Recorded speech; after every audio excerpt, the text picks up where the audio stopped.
1 AMU equal to कर सकते हैं आप क्या 1.99 नहीं बता रहे है ना। कार्बन 12 का कितना हिस्सा 1/12 हिस्सा कार्बन 12 वाले का, ठीक है। तो कार्बन 12 का एटॉमिक मास नंबर कितना आएगा तो 1.99, ठीक है। 1.99 इनटू 99 और ये 2647 -27 इनटू कितना आता है -26 इसको 12 से डिवाइड कर दीजिए तो 12 करने कितना था 1.660539 ना, ये केजी, इसी कहते हैं 1 AMU। ओके बेटा, चाहे इसी को 1 U कहते हैं, ठीक है। ये एटॉमिक मास यूनिट हो गया। इसके बाद हम लोग को पढ़ना है ये न्यूट्रॉन, डिस्कवरी ऑफ न्यूट्रॉन की डिस्कवरी कैसे होती है। तो मैंने बताया था शायद पिछले क्लास में, ये बता चुके हैं न्यूट्रॉन की डिस्कवरी। चलो अच्छा एक बार देख लेते हैं, सुनिएगा। डिस्कवरी ऑफ न्यूट्रॉन का कैसे हुई, डिस्कवरी ऑफ न्यूट्रॉन चैडविक ने, जेम्स चैडविक कहाँ के थे, इंग्लैंड के चैडविक, ठीक। तो जेम्स चैडविक ने कब 1932 में इन्होंने बताया क्या, सुनिएगा। अगर कोई एटम है तो उसके न्यूक्लियस, कोई एटम है तो उसका मास जो होता है, बताया था कि रदरफोर्ड ने कहा था कि किसी एटम का पूरा जो मास होता है उसके न्यूक्लियस में कंसंट्रेटेड होता है, और पूरा पॉजिटिव चार्ज भी न्यूक्लियस में होता है। तो पूरा मास जो होता है न्यूक्लियस में, तो मतलब इलेक्ट्रॉन को तो छोड़ दिया, क्योंकि इलेक्ट्रॉन का मास बहुत ही कम होता है, लगभग 0.0005 कुछ समथिंग होता है ऐसा ना। तो इसलिए ये बहुत ही कम होता है, 52 के आसपास या 55 होता है, 55 होता है ना। ये इलेक्ट्रॉन का मास होता है, बहुत ही कम है। तो इतना कम होने की वजह से ये इलेक्ट्रॉन को इलेक्ट्रॉन के न्यूक्लियस के मास में, एटम के मास में इलेक्ट्रॉन के मास का कोई कंट्रीब्यूशन नहीं है, इतना कम है कि उसको निग्लेक्ट कर सकते हैं। तो जेम्स चैडविक ने देखा कि अगर कोई एटम है तो किसी एटम का जो पूरा मास होगा, टोटल मास होगा किसी एटम का टोटल जो मास होगा बेटा, तो एटम के किसके बराबर होना चाहिए मास के, तो बताइएगा। एटम में कुल क्या है, ये कितने नंबर ऑफ प्रोटॉन है, नंबर ऑफ प्रोटॉन प्लस जितने प्रोटॉन है, प्रोटॉन का नंबर, न्यूट्रॉन का, हाँ प्रोटॉन का नंबर, ये काम करते हैं, ऐसे ही लिखते हैं, बता रहे हैं। पी प्रोटॉन कितने हैं कुल, अब पूरे कितने न्यूट्रॉन है प्लस पूरे कितने इलेक्ट्रॉन है। लेकिन बेटा इलेक्ट्रॉन तो बहुत कम है, उसका मास लीजिए चाहे मत लीजिए, कोई फर्क नहीं पड़ेगा। तो इसको अगर आप खत्म भी कर देंगे तो कोई बात नहीं, लेकिन न्यूट्रॉन का मास और प्रोटॉन का मास लेना पड़ेगा। तो कितने, एक प्रोटॉन है तो एक का मल्टीप्लाई, दो प्रोटॉन तो दो का मल्टीप्लाई, तीन प्रोटॉन तीन का मल्टीप्लाई। तो प्रोटॉन के नंबर को तो जेड से रिप्रेजेंट करते हैं ना। तो जेड और मास है तो कह दीजिए कि एक मिनट, जेड है और ये पी है, एक का मतलब ऐसे लिखते हैं मास ऑफ प्रोटॉन, और यहाँ कह देते हैं। ये एक बात बताइए कितना न्यूट्रॉन होता है, तो आपको पता है कोई एलिमेंट है तो यहाँ पर क्या जेड और यहाँ पर ए, इसमें क्या होता है number of proton plus number of neutron. तो अगर इसमें से प्रोटॉन को निकाल दें तो न्यूट्रॉन पता चल जाएगा नहीं। तो यहाँ पर अगर मैं कह दूं a माइनस जेड और यहाँ पर मास ऑफ न्यूट्रॉन, तो सही कि नहीं, इसके बराबर आना चाहिए कि नहीं पूरा मास, टोटल मास आना चाहिए एटम का, लेकिन इससे कम आया। इन्होंने जब जेम्स चैडविक ने देखा कि अगर किसी एटम का पूरा मास कितना है या न्यूक्लियस का पूरा मास कितना है, तो कितना होना चाहिए था, जितने प्रोटॉन है पूरे प्रोटॉन का मास प्लस पूरे न्यूट्रॉन का मास, तो जोड़ देने पर न्यूक्लियस का मास आ जाना चाहिए था। क्यों, क्योंकि न्यूक्लियस में प्रोटॉन और न्यूट्रॉन है, प्रोटॉन और क्या है, सॉरी ये किसकी बात कर रहे हैं हम लोग, डिस्कवरी ऑफ न्यूट्रॉन की बात कर रहे हैं ना। तो न्यूट्रॉन की डिस्कवरी कैसे हुई, तो जब ये देखा गया, पहले इसकी बात हम तो वही निकालने लगे। जेम्स चैडविक ने कहा कि न्यूट्रॉन के बारे में कैसे इन्होंने सोचा होगा। पहले न्यूट्रॉन के बारे में जब पता नहीं था, तो न्यूक्लियस कोई एटम है तो उसमें पॉजिटिव चार्ज है और क्या है इलेक्ट्रॉन है ना। कोई एटम है तो उसमें क्या है पॉजिटिव चार्ज और इलेक्ट्रॉन है, मतलब प्रोटॉन और इलेक्ट्रॉन है। तो अगर हम कहते हैं पूरे प्रोटॉन का मास और पूरे इलेक्ट्रॉन का मास जोड़ दें तो पूरे एटम का मास आ जाना चाहिए था, लेकिन नहीं आता, बहुत कम आता है। इसका मतलब कुछ और है, दाल में कुछ काला है या तो पूरा दलिया काला है। तो अब बताना, क्योंकि अभी तक तो न्यूट्रॉन ये 19 में तो प्रोटॉन खोज हुआ था, अभी न्यूट्रॉन नहीं पता है, तो क्योंकि ये भी बात हो चुकी थी ना, proton positive charge, electron negative charge, plus minus पूरा न्यूट्रल, और डाल्टन कह दिए थे कि पूरा एटम न्यूट्रल है, जब वो होता है तो बस सब बैठ गया सब। लेकिन जेम्स चैडविक ने देखा क्या कि अगर कोई एटम है उसका मास कितना है, तो एटम का पूरा मास ऑफ एटम कितना होना चाहिए बेटा, तो mass of atom equal to total mass of proton plus total mass of electron, क्योंकि अभी न्यूट्रॉन नहीं पता चला था, इलेक्ट्रॉन, मास ऑफ इलेक्ट्रॉन। लेकिन इन दोनों को जोड़ने पर बहुत ही कम आया मास, एक्चुअल मास से बहुत कम आया, इसका मतलब कि उसमें कुछ और है। तो इसलिए इन्होंने प्रैक्टिकल किया और इसमें ऐसे सब्सटेंस निकाला, उन्होंने ऐसे मटेरियल्स निकाले जो कि मास कैसे हाँ पता चला? वही बता रहे हैं, मास स्पेक्ट्रोफोटोमीटर से। तो इसको निकाला उन्होंने कि उसके अंदर तब और क्या चीज ऐसा है कि जिसके में मास है, तो उन्होंने निकाला कुछ मटेरियल उस 1932 में, उस मटेरियल को देखा इन्होंने, तो ये इलेक्ट्रिकली न्यूट्रल था, मतलब ना तो इसमें कोई पॉजिटिव चार्ज था ना तो नेगेटिव चार्ज था, मतलब ये इलेक्ट्रिकली न्यूट्रल था। तो इसलिए इसको क्या कर दिया इन्होंने, न्यूट्रॉन कह दिया। क्यों? क्योंकि उसके पहले इलेक्ट्रॉन नेगेटिव पार्टिकल का था, इलेक्ट्रॉन ऑन आ रहा है ना, प्रोटॉन ऑन आ रहा है ना, तो इसलिए न्यूट्रल पार्टिकल को इन्होंने न्यूट्रॉन कह दिया, ऑन, ठीक है ना।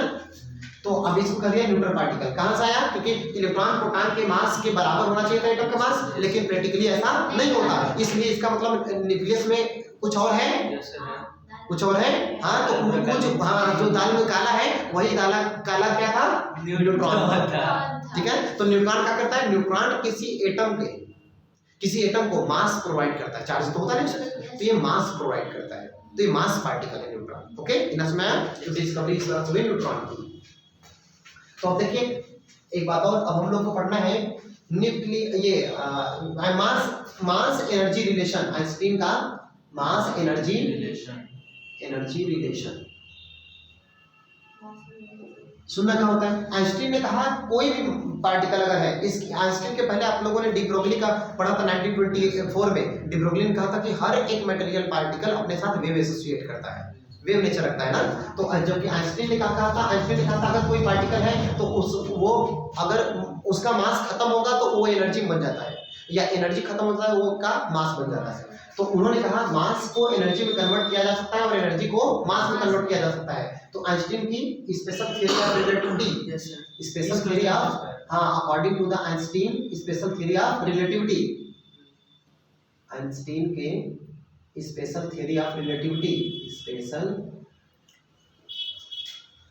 थ्योरी ऑफ रिलेटिविटी ये कहता है कि मास को एनर्जी में कन्वर्ट किया जा सकता है, या एनर्जी को मास में कन्वर्ट किया जा सकता है।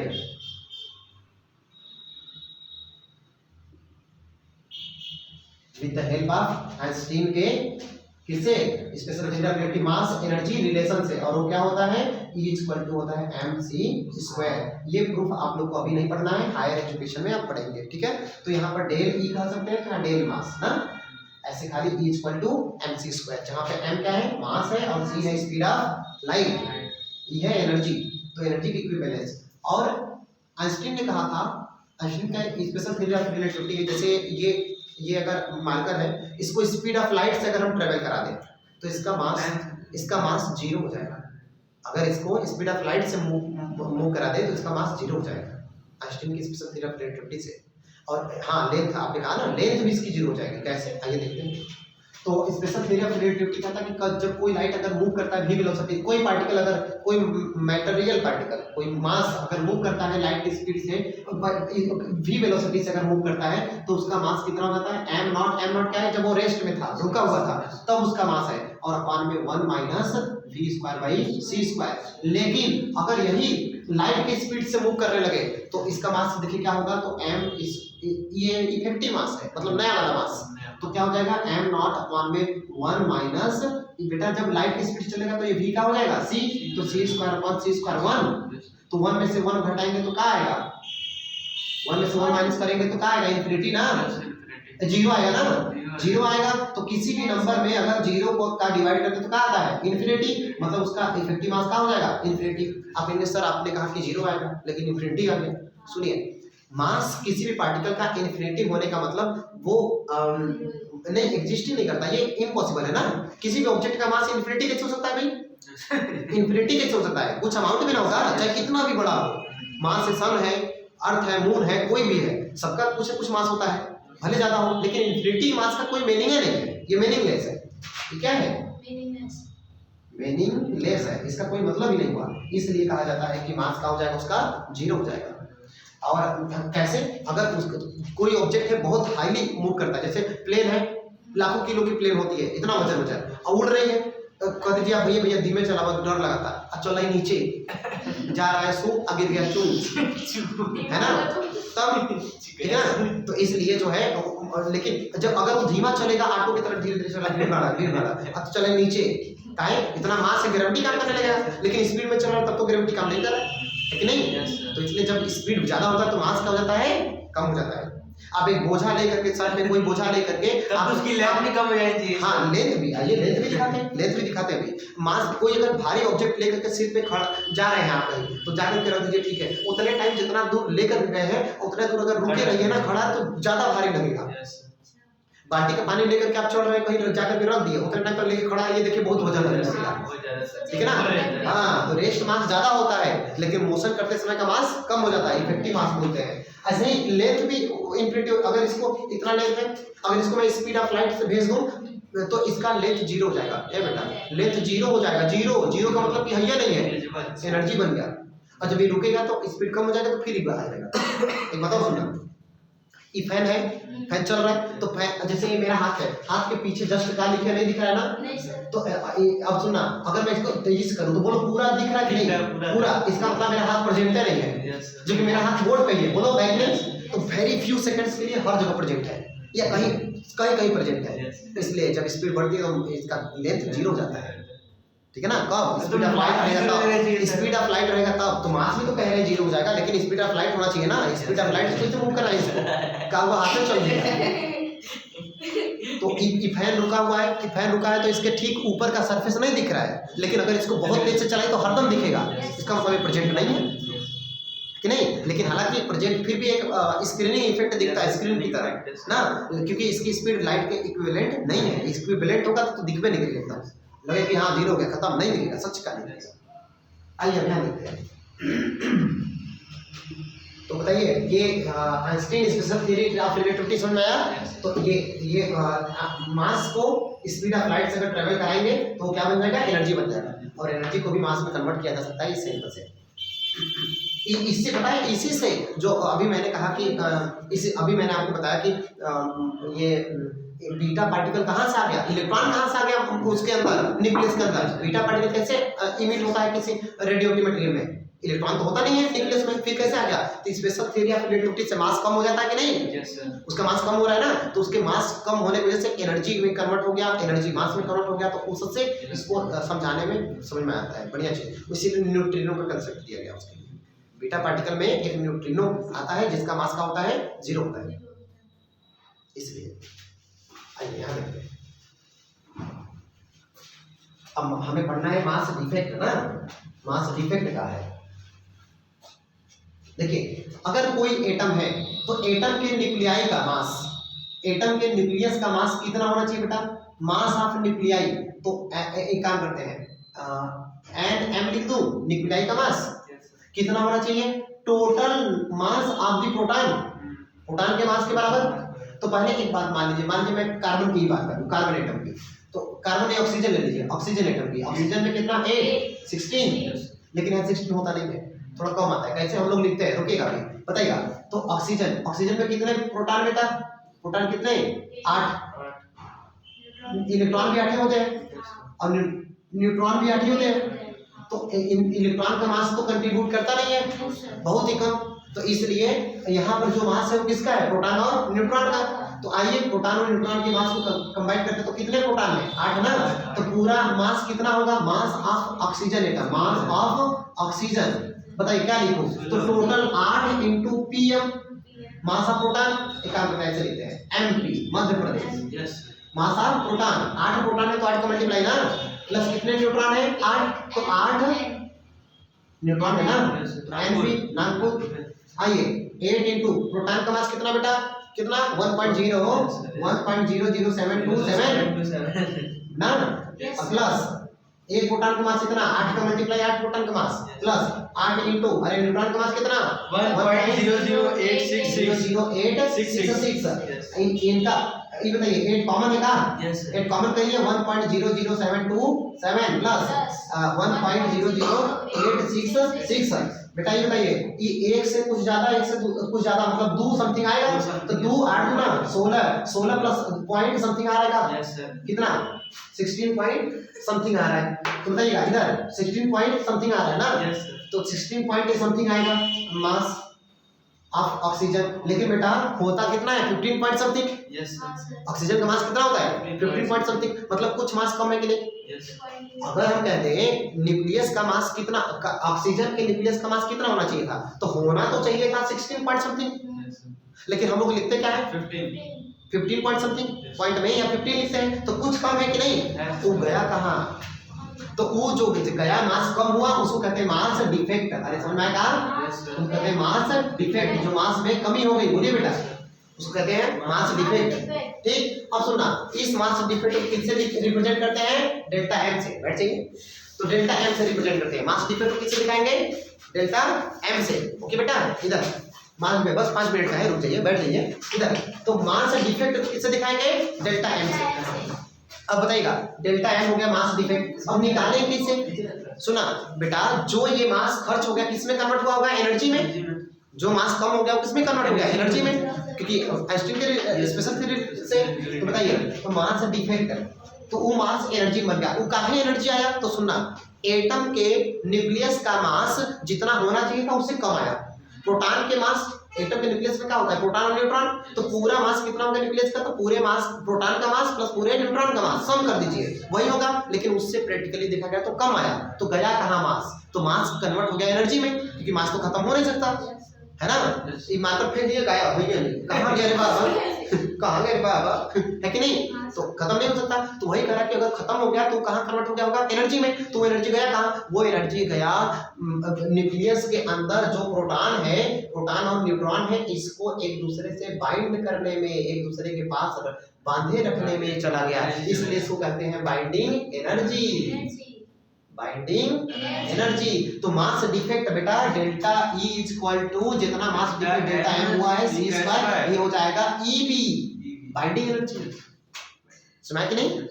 तो अब सुना मास डिफेक्ट का फार्मूला है, आपको एक कैसे निकालेंगे, तो सुना mass defect delta M is equal to, बेटा mass defect delta M is equal to बताना न्यूक्लियस का मास कितना होना चाहिए था, न्यूक्लियस का मास प्रोटॉन का नंबर इनटू प्रोटॉन का मास प्लस न्यूट्रॉन का नंबर इनटू न्यूट्रॉन का मास। बेटा न्यूट्रॉन कितने होते हैं a माइनस जे, अरे पूरे एटम में से प्रोटॉन निकाल देंगे एटम के मास में से, तो एटॉमिक मास क्या होता है neutron plus proton, neutron plus proton को ए कहते हैं, ए में से ए को कहते हैं प्रोटॉन प्लस न्यूट्रॉन, अगर इसमें से प्रोटॉन को निकाल देंगे तो न्यूट्रॉन बचेगा, तो ए में से प्रोटॉन को जेड कहते हैं ना, जेड से एटॉमिक नंबर जो होता है वो जेड होता है, प्रोटॉन होता है, तो ये हो जाएगा मास ऑफ न्यूट्रॉन, इतना होना चाहिए था, लेकिन आया क्या कम आया था, मास प्रैक्टिकली कितना आया था कम आया था, तो किसका न्यूक्लियस का, तो मास ऑफ न्यूक्लियस, तो ये हो गया हमारा इक्वेशन मास डिफेक्ट का, समझ में आया, ये कितना था 16 पॉइंट समथिंग था, लेकिन ये आया क्या है 15 पॉइंट समथिंग या 15, तो कुछ अंतर है कि नहीं,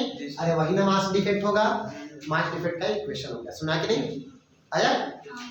अब सुनिए बाइंडिंग एनर्जी की अगर बात करूं, बाइंडिंग एनर्जी क्या है, बाइंडिंग एनर्जी वो एनर्जी है जो कि न्यूक्लियॉन्स को, बेटा न्यूक्लियस के अंदर पाए जाने वाले पार्टिकल को क्या कहते हैं, न्यूक्लियॉन कहते हैं, न्यूक्लियॉन कहते हैं। अरे न्यूक्लियॉन कौन कौन होगा, प्रोटॉन और न्यूट्रॉन, क्योंकि न्यूक्लियस में क्या होता है प्रोटॉन और न्यूट्रॉन, तो एनर्जी बाइंडिंग एनर्जी क्या है, बाइंडिंग एनर्जी वो एनर्जी है जो कि न्यूक्लियस के न्यूक्लियॉन्स को बांधे रखता है, सीधी सी बात, नहीं तो बताइए न्यूक्लियस के अंदर प्रोटॉन है, न्यूट्रॉन को तो छोड़ दिए, प्रोटॉन है पॉजिटिवली चार्ज है ना, तो पॉजिटिव चार्ज एक दूसरे को रिपेल करेगा, तो इसका मतलब कि वो इलेक्ट्रोस्टैटिक फोर्स की वजह से प्रोटॉन एक दूसरे को रिपेल करेगा ना, electrostatic force positive charge repel करता है, लेकिन अगर वो बंधा हुआ है बैठा है, इसका मतलब कोई ना कोई उसको जरूर बांधे हुए हैं, तो जो बांधे हुए हैं वही एनर्जी का कहलाती है बाइंडिंग एनर्जी।